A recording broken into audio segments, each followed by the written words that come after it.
Hey there, welcome to Finding Fabulous, where this next chapter is about discovering what truly lights you up.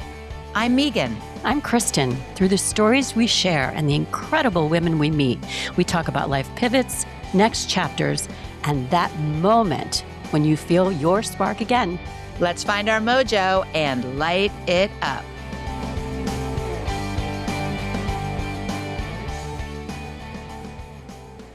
Today on Finding Fabulous, we are so thrilled to have Lee Woodruff joining us. Lee is a journalist, best-selling author, public speaker, and storyteller whose writing and work focus on family resilience and finding your way through life's unexpected challenges. She's the author of 3 best-selling books, including In an Instant, which she co-wrote with her husband, ABC News journalist Bob Woodruff, about their journey after he was severely injured while reporting in Iraq. Together, Lee and Bob co-founded the Bob Woodruff Foundation, a nonprofit dedicated to supporting injured service members, veterans, and their families as they transition back to civilian life. Such an amazing cause. Beyond her advocacy and writing, Lee also helps others tell their stories through communications, coaching, and sharing her warmth, humor, and wisdom along the way. She sure does. Lee, we are so excited to have you with us today. Thank you. Well, I'm really excited to be here because I've gotten to know you two, and this is a fabulous podcast. So thank you for what you do. Oh, thank you. you. That is so nice of you. So our first question is, can you walk us through your journey a little bit? What were some of the key chapters of your life that led you to where you are today? Wow. Okay. Let's talk about that because that word chapters is really a key word. Because, to us too. Yeah. And you know this, life comes in chapters. It's not one big thing that you plan or one carpet that you roll out. So, I mean, I think it's more like a series of those sliding door choices, right? You decide what to do for your career. If you get married, you pick your person that you hope to go through life with, you have your kids, and all those things keep giving you these different doors to walk through. So that was a way to avoid the question about anything really specific. I mean, things happen to us, right? Loss, disease, good fortune, child with a disability. And in those moments, you just respond. And I think the key is to not let those things define you when they're things that can bring you down. And that's the fabulousness of life, right? Always reaching for joy. Oh, that's beautiful. That is the fabulousness. Really is beautiful. How you come back from setbacks. And there's no one way to do it, as you all know. There's no like template on this. And sometimes it's 2 steps forward, 1 step back. And some days are what I call payback days. But it's the reminder. It's a funny part of life that I'm in the mid 60s. And I don't want to say I start feeling my age, but I do feel my age in good ways and bad ways. You're like the good and the bad. Yeah, like, oh, my knee hurts today. Not so good. But on those days where you're lower and living here in the Northeast, there have certainly been many of them this winter. Oh, my goodness. Oh, Cold, my goodness. cold and gray. And I always remind myself, tomorrow you could wake up and just feel great. And you do. If you're down for a little bit, you don't stay down forever. You got to remind yourself everything that goes down comes up.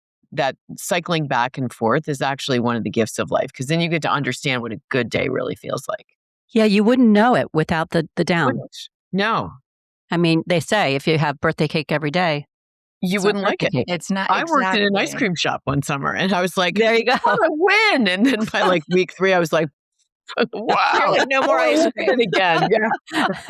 Well, yeah, and it's all about perspective too, right? When you get too down, you just have to remind yourself that, okay, there's a better day ahead to improve. Absolutely. There is a light. Yes. Yeah.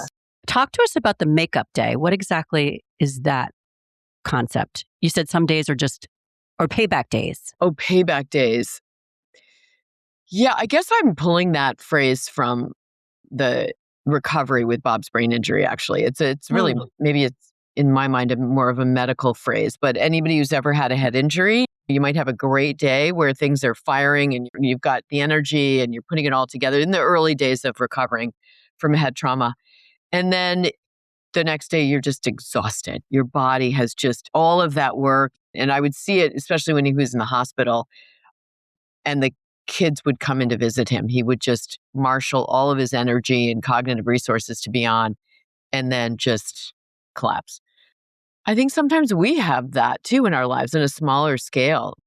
Maybe all the kids are home. Maybe it's the holidays and everybody's home and you're cooking and whatever. And your daughter's still saying something stinky to you.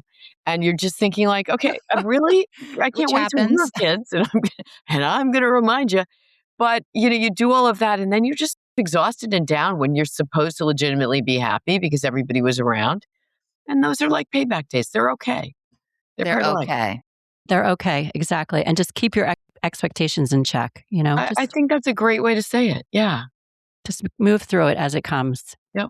Oh, the words of wisdom. Well. Yes, Kristin. Okay, so that leads me to many people know your family story, but we'd love to hear it from your words. What was the moment you learned Bob had been injured in Iraq, and what did that day look like for you and your family? We were in Disney World, as one is when they learn that their husband's been hit by a bomb. It just makes sense. Oh my God. Right? Disney. Yeah, the happiest place in the world. Yeah. The happiest Oh place in the my world. goodness. Talk Yes. about emotions. Wow. Jeez. Yeah. We were shooting a TV pilot, myself and the kids, and we finished and we were going to go see the park the next day. And I woke up to instead of the wake up call, which would have been 2 minutes later, I woke up to a phone call from Bob's boss, who was the president of ABC News, saying that he'd been hit by a roadside bomb and was in surgery. And we needed to make some decisions. He needed to reach me, and then we needed to release it to the media because it was 6 hours ahead or whatever. So that was the beginning of that. Getting back to my house in Westchester and then going. What did you straight on. feel in that moment? It's an unimaginable phone call. Yeah. Well, 4 kids were asleep around me, and there's a moment where you thought you could just collapse. I couldn't. I mean, I just felt like, okay, let's go. And I think in the book, in an instant, I called it the general. You just realize you've got to get 4 kids out, packed, tell them this news. I mean, we were in a super fortunate position because Bob was the anchor. So they had the Disney plane waiting. Like we had security get us out of there. We didn't have to be like, oh my God, do we call an Uber? There weren't Ubers. So we had that part done. But I think I was just in a low level shock. So I got them out of there. And I remember my daughter, who was, gosh, what grade was she in at the time? She was 12. Was that your oldest daughter? My oldest daughter, yeah. So they were Asking me to young. quiz her on, the twins were 5, 12 and 14 for the older guys. Oh my goodness. She was asking me to quiz her on state capitals. And I just remember thinking, okay, they don't really get how bad this is, but that's okay. That's my job right now. Yeah. And then the rest of just took over. Got to Germany. He was in a coma. Then got to Bethesda, flew back on these giant cargo planes that they are flying the troops on that, please God, may we not see those again in this present conflict in the Middle East. Yes. Yes. Just makes me weep thinking about this. We just went through this for the 20-year war. So No, exactly. Isn't that the truth? every time I see it on TV, I just think, wow, how many families are going to be impacted? But those planes were full of injured soldiers in beds on the side of planes. So Bob was able to get back to Washington in 72 hours and was in the military hospital there for Oh, 5 wow. weeks. Yeah. That's And amazing. then how long was he in the hospital? He was in a coma for 36 days, in the military hospital for 5 weeks, then flown up here to New York Presbyterian and then Sinai, and then began like really the long recovery. Once somebody wakes up from a head injury, that's where the real work. That's where Was the it real a work medically starts. induced coma to calm things down or not? It was a medically induced coma, and I still don't quite understand exactly what that means, because when they would try to take the medication down, he would just get really agitated. So would he have been in an agitated coma? What state would he have been in if he didn't have the sedation? I don't know. But Right. he would just like pull at all the 8 tubes he had around his body. And so they had to keep him totally down and quiet. But I think his brain was also doing that. So All kinds of things going on. I will tell you, I remember that story and what you were going through, hearing about it like it was almost Oh, I did too. yesterday. I remember And following it, and it was so emotional. we just know, gosh, so many thoughts and prayers were with you guys, all these people that did not know you personally. I know. We felt that. That was amazing. We live in an incredible community. And say what you want when you look at the world today and you read the news and you feel like everybody's spewing hate. People are really good. I mean, when you get in front of somebody and you're not on your phone and device and commenting on somebody's whatever TikTok, boots on the ground, people are people. I think that It's so true. I always say screens and also car steering wheels. Get people out of their cars. They're a little nicer. I get a little nuts too when I see. So do I. Hey, listen. In fairness, My kids would be like, people. I'm a road rager for yeah, sure. I am too. My kids are like, Mom, I'm just like, you know what? I've done this too long. This person's tailgating me. Totally. Get off my back. I love when my youngest daughter was like, I love people, as she was learning to drive, new driver. And I said, let me check back with you in a year. Sure enough. It's like, I know. Anyway. Well, you get out of New York, it's not so bad, right? People actually don't beep the second that the light turns. I feel like in the Midwest, that they're is a little such a New chiller. York thing. Such a New York thing. Well, so what a long process of coming to grips with what was happening, recovery and healing how long on was the road so many to levels. I mean, I think it was a year. I always say it was a year before I let my breath out. Like it's a very slow thing. Your neurons grow back and knit themselves back together. Our brains are pretty amazing, but it takes a very long time. And I know I've told this story before. I can't remember if it's in the book, but I remember when we had our first fight, marital spat, let's call it, over something. And I remember thinking, oh, now we're back to this is back good, to right? This is good. We're back to normal. Right. We're Because I was sort of arguing. treating him like this, almost like a child. Like I'm not going to lose my temper, or not going to talk about anything serious. And then I realized like, oh, wow, we've just slipped into that gear. This is good. It's a good sign because I can only imagine it would be daunting to think about your loved one's brain rebuilding itself. And like, I'd be afraid that if I said too many curse words, it was going to get embedded in there. Right. Yeah. Like it's just such with the beauty of survival and life. And that both of you and your whole family had such resilience in the end to not only deal with what was immediately in front of you, but how you have turned this in so many good ways. I mean, it's just an amazing story. It is an amazing And your book story. is amazing. What was the impact on your children during this whole sort of time? Do they remember, or is it a distant memory? That's a great question. They were young. Yeah, the 5-year-olds I don't think have a big memory so much of that. They were in kindergarten. Have they read the book, Lee? They read it years later. Yeah. They couldn't have cared less. Yeah. At first. And yeah, it's funny. We haven't talked a lot about that period in time. I think it was like a scab that you don't want to pick, because there was no way I could be everywhere all at once. And of course, I was not the mom I wanted to be, sitting by a bedside for 5 weeks. Had incredible friends and sisters and Bob's brothers around, but that your kids would love to have you there. I mean, they all understand the deficits that Bob has. He's got some aphasia, so he'll say the wrong word and they'll all laugh. He'll laugh too. And they understand all of that. He is just still so very much intact as who he is and his cognitive abilities and stuff. But it's interesting. I've never sat down and said, what was that exactly like for you? And the good news about ages 12 and 14 is those are ages where it's really all about them, right? They're so self-absorbed in those ages. So it was about their friends and making the soccer team. And not that it wasn't about their dad, but that was an asset. Yeah, that was I would definitely agree. a plus, because that's just the nature of the age. And it was a beautiful thing, because had they been that much older where they could really comprehend the danger and the fear and the not knowing, the unknown, it would have been you managing more than. Yeah. And I think in their minds, in those ages especially, you get sick and you get better, right? We hadn't lost anybody in the family through any disease or anything else. So I think they just thought, oh, okay, we can see him getting better. All right. And that was great.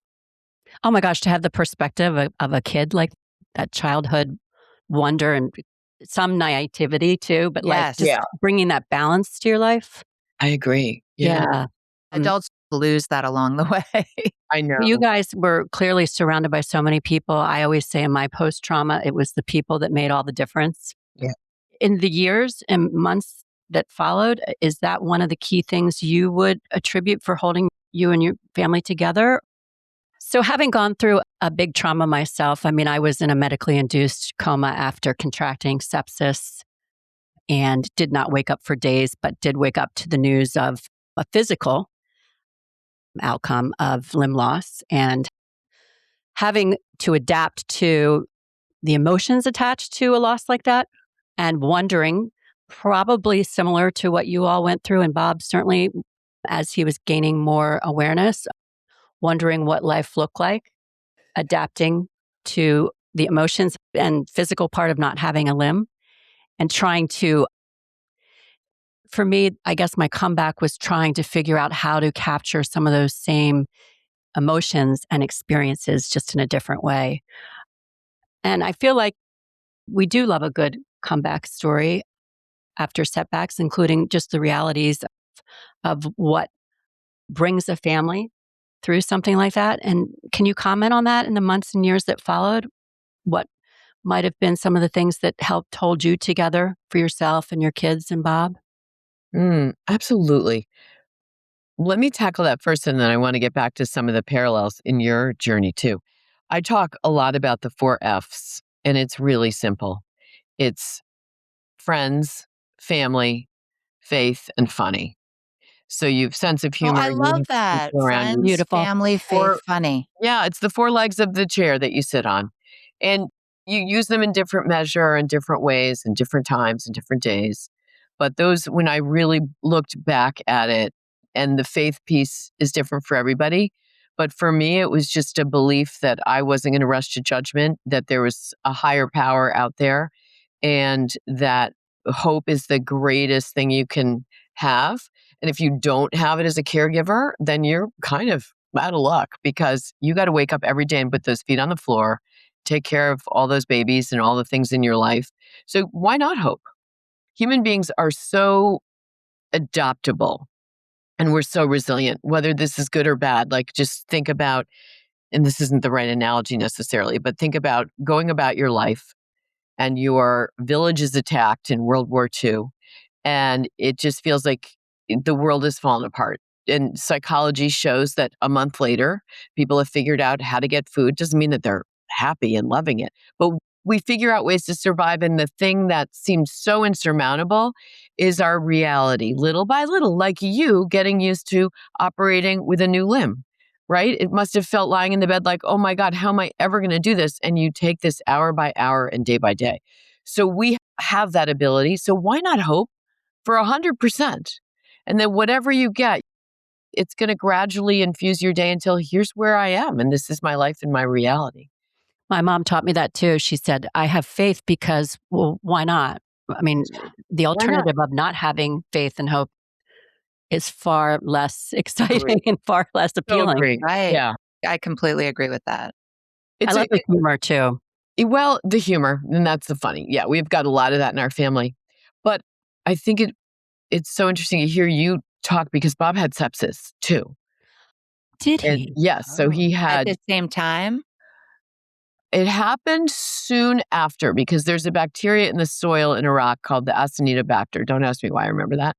And a lot of the service members would bring that over with them, because when you're blasted with a bomb and there's shrapnel, they can't necessarily clean it all up. So it goes into the skin. So he actually came, they told me, closer to death with the sepsis than getting past the first surgery where they took his skull off. So that was really Boy, That's if that crazy doesn't talk to the strength information. of that infection and that condition. No, because I think sepsis, death often, it's not always the case, Totally. obviously, thank goodness in Kristin's case. I know. But I think when you hear sepsis, you do go to the worst case scenario because it's such an incredibly strong The infection. odds are not in your favor. No, and I'm only smiling because I remember, let's laugh about They both sepsis. survived. right. Let's add some humor to this, people. Well, no, I'm going to agree with what you said, because the doctor said to me he has a blood infection.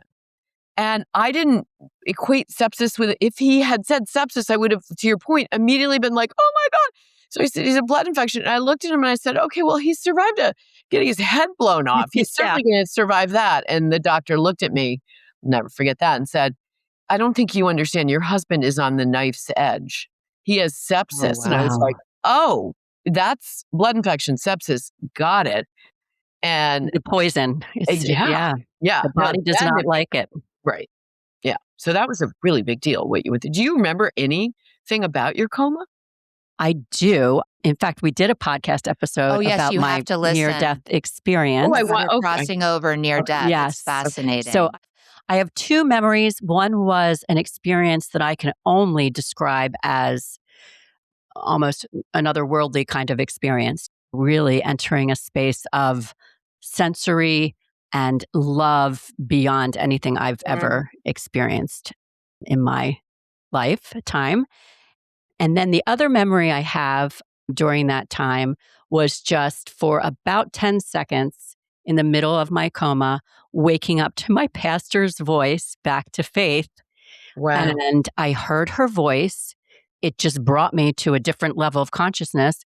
I could barely open my eyes. It took every bit of strength in my body, but I held them open for about 10 seconds because I said to myself, what the heck is my pastor doing here? I don't even know where I am, but why is she here? She's a friend. She really was in the room. She really was in the room. Oh, wow. She came to visit me. She came to tell me as I was sleeping that my community had gathered at our church and they had sung Amazing Grace and just raised their fist to heaven saying, this is not her time yet. She can't go. And she came to tell me this so that I wouldn't leave, right? As I was having my dream in my Mediterranean heaven, which is really what it felt like when I was feeling all that love. And so she came with that message and she said later, she was like, I mean, I was as shocked as you were. You were shocked to hear my voice. I was shocked to see your eyes open. Oh, wow. So we've talked about that and we've even publicly spoken about it too, but it was quite an experience. So to answer your question, yes, those were the two things I remember. Mm-hmm. Does Bob remember? Yeah. So he was hit by the bomb and he fell down into the tank and he was bleeding out pretty badly because there was a rock that went through his neck, but a miracle stopped before it hit the other carotid artery. And he vividly remembers staring down at his body. I don't know if you were ever above your body. He was looking down at himself. Wow. And he felt all this white light and just like I want to go there, kind of what you're describing. Yes. Wow, that would be amazing. That And then he, boom, woke up hard in his body, spoke, and then went out. That's exactly what I experienced. I mean, obviously, I didn't have an accident happen. Doesn't matter. Mine was more during the process of fighting the sepsis, right? But same thing.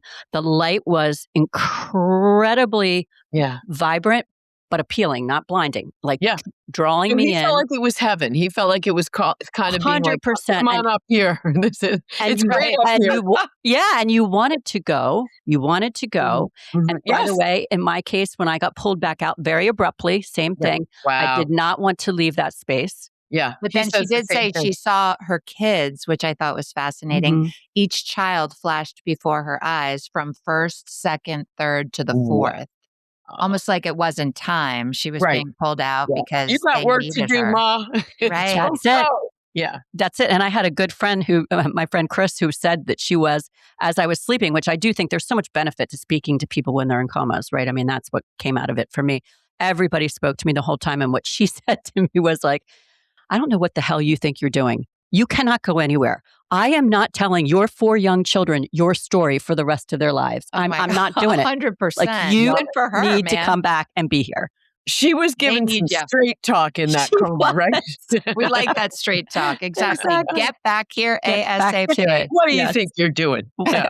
I mean, seriously. That's great. So those stories are really, and back to the humor, right? It's like, this is what keeps us going. And humor's great. It is. Somebody said to me once, because I think there are people who feel like it's inappropriate or not respectful.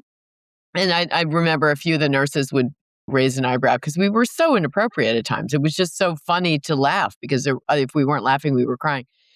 And somebody said to me, gallows humor that started as you walk to your death or whistling past the graveyard is actually our human psyche's way of just having control over the situation. Because if you can laugh at something that's terrifying you, then you are putting it in a box and you are able to say, I'm in charge of this.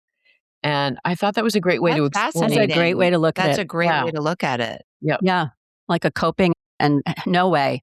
Like I used to Absolutely. say to my prosthetic leg, you don't have control of me. I run this show. Like, Oh, Love it. yeah. I'm in charge here. So interestingly enough, I'll just give a shout out to my cousin. His name is Jim Laurie. He was also a foreign correspondent for ABC News Yeah. back in the 1970s. I don't want to Yeah. age him too much. I don't know exactly the time period, but for the bulk of his career. And I know Bob's story when I spoke to him about it somewhat recently, actually really resonated with him. And everybody so fortunate that he survived and that he's doing so well. When he reflects back on it, is it easy for him to talk about? What has he had to come to terms with as he's... Yeah. And that's an interesting question in that I think it's really complicated. I think starting the foundation gives a horrible thing some kind of purpose. And because of that, we have talked about it a lot. We're coming up on 20 years That's since amazing. the accident. So that's kind of crazy. It's not an accident, it's an injury. And I think for anybody, and maybe you can speak to this too, you had an expectation of life going one way, and you have to grapple with, I think, accepting the new you after something cataclysmic. And I think that acceptance takes a lot of different forms. And I think when it's about what you do, and it's probably you could say this to many other things about life, who you love or all those things. But I think that part has been hard for him. I mean, he'd like to be in the middle of every big story happening. He'd like to be in every war zone. And those things just aren't possible after this kind of an injury. Right. So I still see that person with the TV on kind of going, I'd love to be there. And I don't have to remind him of this, but sometimes I do. And I just say, well, you know what? You get to be at your kids' weddings. And isn't that even better? And Exactly. sometimes that'll snap him back. And sometimes I'll get get out of here. I still have the foreign Right. correspondent in my blood. I got it in my blood. Yeah, Well, exactly. that leads me to also, I'm just thinking of this now. My daughters went to Sacred Heart, and there's a David Bloom Yes. recording studio. And my daughter was actually the anchor for Oh, like her senior year, which was Yeah. fun. that's great. But do you still keep in touch? Because that was also an interesting, or not interesting, a very sad thing. Yeah. Interesting in the sense that Bob survived and David Bloom Right. didn't. 3 years later was Bob's time. But Melanie, his wife, came with me to Germany to see Bob. And then when David was killed, I was with Mel and her family. So bizarrely, No. our oldest daughter is the same age as Melanie and David's twins, who are at Sacred Okay. Heart. Yep. And our twins are the same age as David and Mel Singleton, who was 3 when her dad died. And Bob actually cut the ribbon and did the ceremony for that broadcast. Oh, center. that's It's lovely. a lovely thing in his honor. Yeah, she's just a dear friend. She's remarried, another Sacred Heart dad. Yes, I did know that. And I did see her speak at one point, and she was pretty amazing. Yeah. Considering Incredible everything she's gone poise. through. Incredible.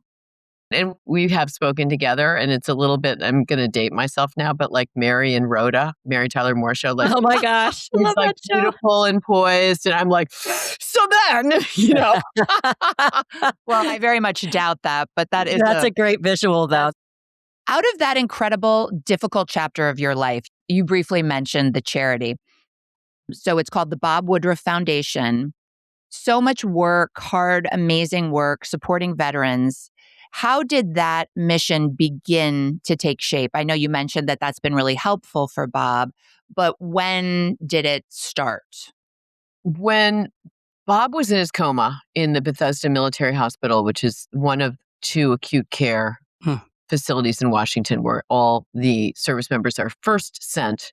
And then whether that's amputation, burns go down to Texas. That's more than you need to know. But head injuries and amputations go to DC. And then everybody goes home. So then they go to their VA hospital, wherever they live, Nebraska or Texas or Connecticut. And in the acute care, watching all these young, mostly men at the time with head injuries and families and wives who might be by the bedside but couldn't stay because there's 3 kids at home with grandma and her job's at Walmart. We really felt our privilege a lot. And it wasn't because Bob got treated any differently than any of them. They all got the same amazing care. But we knew we were going to go back to New York and have fantastic care and rehab. And Bob's brother and I looked at each other and we said, if Bob recovers, we need to do something with our story because we're getting a ridiculous amount of attention just because he was on TV. And look at all these young 23, 24-year-old guys here who America is going to forget. I mean, this is where humor comes in because I also looked at him and I said, but if he ends up like a vegetable in an acute care nursing home, like a piece of broccoli, probably not going to be able to do that. I remember Dave looking at me. I'm like, come on, you got to laugh. They told me that that's 50% chance, right? He's going to be a vegetable in some facility. And luckily that didn't happen. They did give you a 50% chance? They just don't know with a head They just injury. don't know. It's Yeah. so, they're just looking at a scan, and until somebody wakes up, that's where the hope piece comes in. Because until somebody wakes up, I wasn't going to let them tell me any percentages of this or that. That's where the hope and the faith piece for sure came in. So we didn't know what we were doing, but we just knew we were getting this attention. It was a moment. The head injuries had moved onto the front page. We were understanding what was happening with these asymmetrical wars and these bombs. And we started by just saying we could see the landscape with Bob as a journalist and myself as well in that field. We were traveling the country. And then when the book came out, we were traveling on book tour. And Bob, when he went back to work, was covering stories. So we could kind of talk to people and see the needs in various places around the country. And that's really when we began to understand that the best gift we could do was raise money, be best in class at understanding, because there's more than 40,000 charities in America for veterans. So how do you Wow, that's possibly a know where to lot. give? That's a shocking number. That's I mean, I'm so happy to hear it. Yeah, and they're all well-intended. They're not necessarily all as efficacious as they could be. I mean, sometimes it's like a fun run in a small town Right. in the Okay. Midwest.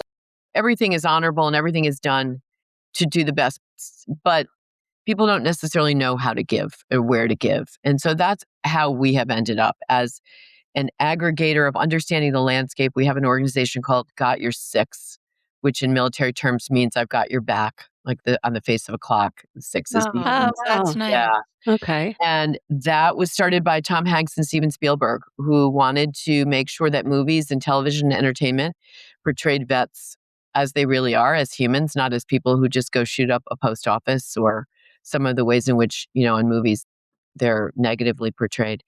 And then when the war kind of died down, they just handed us that brand. And so we now have extended it. We have organizations in every state. You can need something from housing to mental health to whatever, and hop onto the Got Your Six network and find out how you can access that. So we do a big event. That's This amazing. year, Yeah. November 9th. It'll be our 20th anniversary. We've had Bruce Springsteen has come every year but two. Jon Stewart, oh my gosh, comedian after comedian.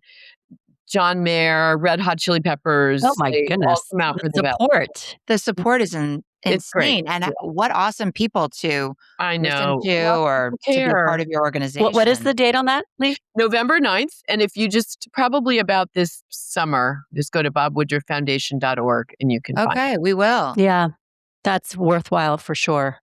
Making sense of all this for people who need it like that. It's hard. And when we're not at war, and I don't know what we're at now, people forget. These families haven't forgotten. They're getting older.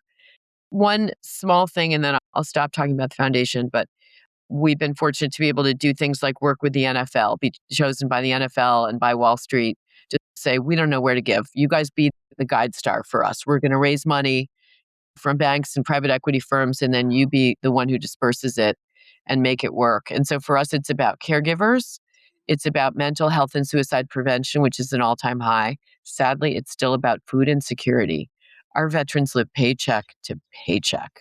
And when COVID happened and there was no school lunch, a lot of families slipped under the poverty line. Those are active duty families too. That is So, just terrible. I mean, it's yeah. It's offensive. unimaginable. Yes. Offensive is a good word. Yeah. We're a 5-star on Charity Navigator, which is a place where everybody should go before you give to a charity and see how well the overhead is compared to, like the spend on programs versus how much you pay salaries. But you probably have read about Jeff Bezos's ex-wife, Mackenzie Scott, giving Yes. this sort of, it's called trust philanthropy. You do your homework, you look at the organization, you vet it, and then you decide, here's some money and you can have it with no strings attached because you're doing good work. So about 3 years ago, I think I was walking through an airport in Montana and our executive director called. She said, "Are you sitting down?" I was like, "Well, I can be. What? What just happened?" She said, "Mackenzie like, "What's going on?" put $15 million in our bank account." And it's like, do the work. That's You guys, amazing. yeah. And you can't contact her. You can't, you don't know she's looking at you. We knew that some, like a McKinsey was vetting us, and that happens from time to time from family foundations. So we had no idea who it was or what was happening. And then this past year, she rarely gives twice. She did it again. That speaks to your mission, your efficiency, you as people. It really I can say does. that because I'm not running this day to day. So I can say the team that we have, many are vets, and our That's executive incredible. director, Anne Marie Doherty, is amazing. And we, at a time when people aren't really opening their wallets right now because there's a lot of fear about the economy and the market and everything, Yes. we're so proud that this is a cause that Americans As do. you should be. As you should be. Well, and I think there's such a appeal to people for caregivers. I also run a foundation where caregivers of seniors actually are the beneficiaries. And people have a passion for people that are part of that community of caring for others. And my foundation is very small compared to anything you guys do. Well, it's connected to a senior living company called Maplewood Inspire. But I know that that's really important in the charitable world, Yeah. right? You want to see your money going to where it's supposed to go to. I always say when I go to an event, and anybody listening that runs an event, if I go to a charitable event that's raising funds and there's a beautiful flower arrangement and it wasn't donated by the florist shop, I'm like, sorry, That's not it. paid. Or how about the ice sculpture? All of it. Nobody needed the swordfish melting. Nobody needed the it. extra jumbo shrimp. We could go on and on. Right. Unless it's given. If it's given by a Unless sponsor. it's donated. Yeah. Wonderful. If it's donated, all good. Yeah, exactly. Okay. Talking about your charity is so inspiring. And of course, we could go on and on. But I do want to talk about some of the other things that you do in your career. You are using your experience as a journalist and a writer to coach others and consult others in communication and media. And Lee, of course, we had the pleasure of getting to know you in this capacity as we were launching our podcast here. So we thank you so much. Yeah, it was so helpful. We had fun. That was like hanging out with girls. We had a blast. We wanted to hang out with you all the time, but so much of but you're a busy lady. Yeah. You're a busy Unfortunately, you don't have all the time in the world. But your advice and all of the tips that you gave us really did motivate us. And I would say your support and your energy, it fueled us. So when we would hang up, we're like, we can actually deliver this baby called a podcast. We can make this happen. Look what you're doing, and you look guys. at us now. Yeah. No, but seriously, like figuring out how to share stories, it sounds so easy, doesn't it? I think it's opened our eyes to, in this next chapter, there are so many women doing really cool, interesting things. And I think that meeting these women is really adding this whole nother layer into our lives. And it's filling our cup and bringing us joy and inspiring us to continue on this path.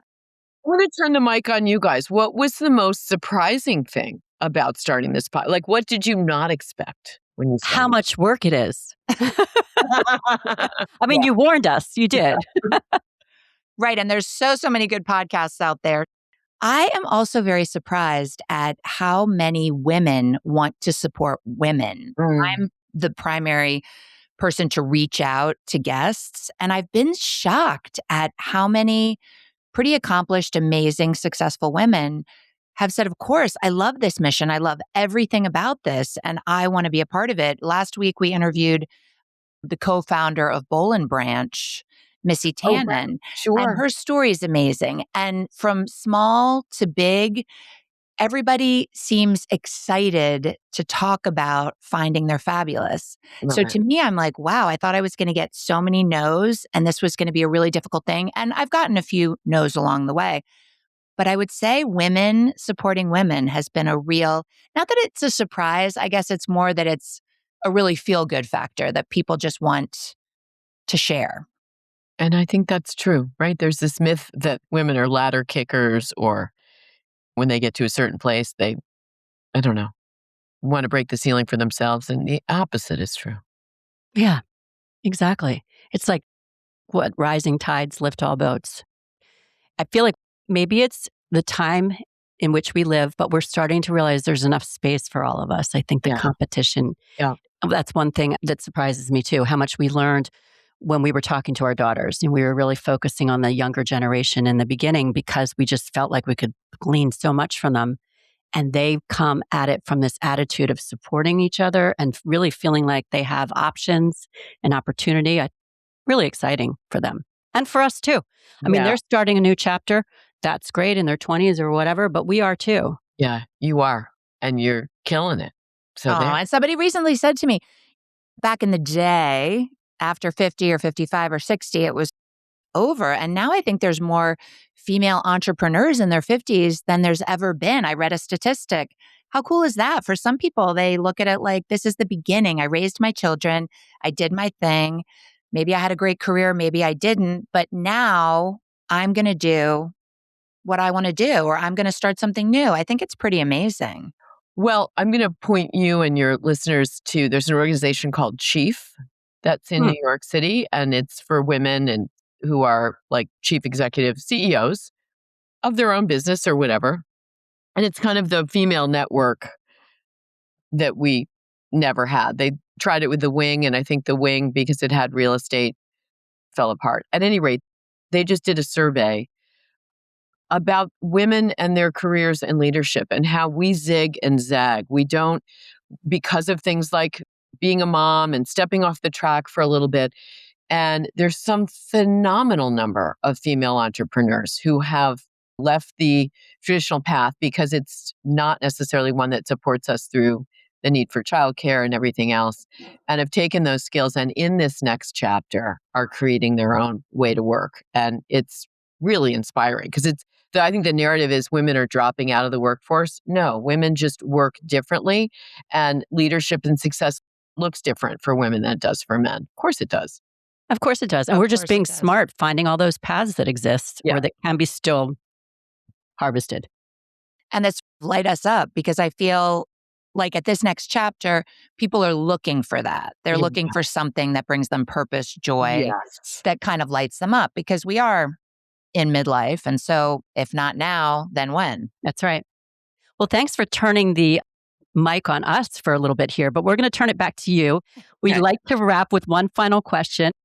So I'll turn it over to Meghan. Okay, quick, funny sort of question because of our previous conversation. Boxers or briefs? So I wear briefs, but I like my men in boxers. Oh. Yeah. No tighty whities Who here, said boys. gals don't get real on this podcast? Yeah, I got real. That was real. That's right. Yeah. That's right. Okay. So we are really going to wrap Joking aside. Yes. We are going to wrap with our question we like to ask our guests. Yeah. So Lee, for the woman who hasn't started finding her fabulous yet, what would you tell her?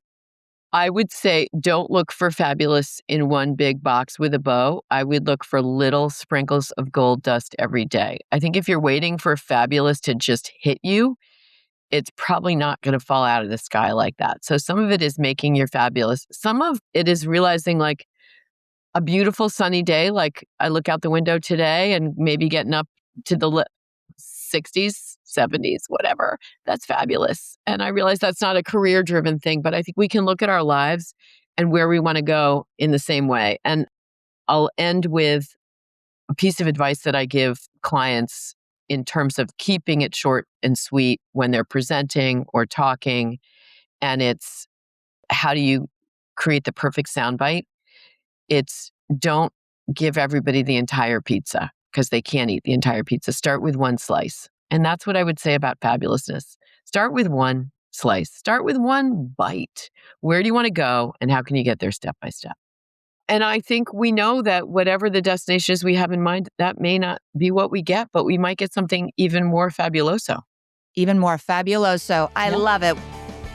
We know that there are literally a million podcasts out there, and so many of them are so, so good. We'd love for you to tell your friends, family, and all the women in your life to join us in finding fabulous and lighting it up. Yes, share your stories with us by DMing and following us on Instagram, TikTok, and all your social media at Finding Fabulous Pod. And please subscribe, like, and share wherever you get your podcasts.